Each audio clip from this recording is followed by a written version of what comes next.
Valentin Ortolin, bonjour, vous êtes le directeur de la Fédé de pêche de Charente. 24 heures après le début de la pollution, c'est quoi le constat ce matin pour la mortalité des poissons? Le constat il est bien triste. En gros, l'idée c'était un peu de savoir quelles espèces étaient touchées et sur quel linéaire. Et là, grâce au travail des bénévoles et des agents du syndicat, en fait, on s'aperçoit que toutes les espèces ont été touchées, des plus exigeantes aux moins exigeantes. Et donc le fait qu'on ait trouvé des loches, des vairons, des chevennes qui sont morts, ça implique que toutes les autres espèces qui sont un peu plus exigeantes, comme la truite et le brochet, vont y être passées aussi. Et du coup, c'est bien le constat qu'on a fait. On a déjà plus de 20 ou 30 truites fario adultes qui sont mortes. Et ça, c'est que des prélèvements ponctuels qui ont pu être faits. On va devoir prospecter l'amont de l'Aume pour voir un peu l'ampleur de la catastrophe, quoi. C'est possible de quantifier combien de poissons sont morts? Là, tout de suite, non.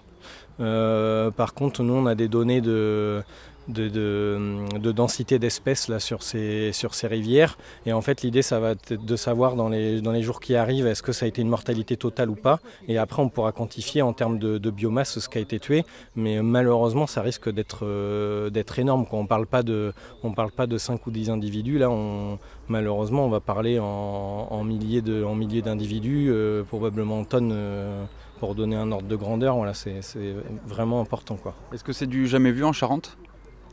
Une pollution d'une telle ampleur et de cette nature, oui.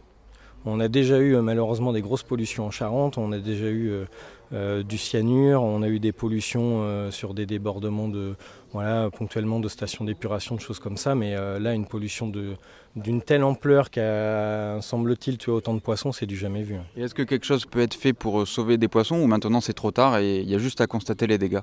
Non, en fait, à partir du moment où le flux polluant il a atteint la rivière Laume, le débit moyen là, actuel fait qu'il n'y avait plus rien à faire. Il n'y a aucune solution palliative qui pouvait être mise en place en urgence, et il n'y avait plus qu'à attendre et un peu constater les dégâts, ce qu'on est en train de faire aujourd'hui.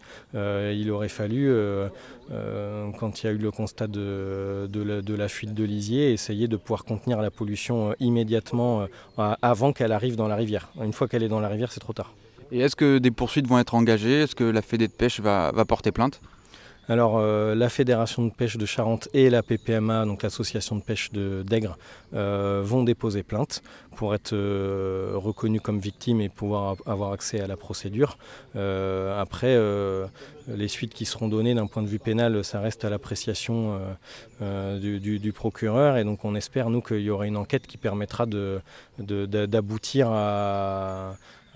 et de comprendre vraiment ce qui s'est passé. C'est important qu'on puisse comprendre comment une telle catastrophe peut arriver en 2024, quoi. Ok, merci.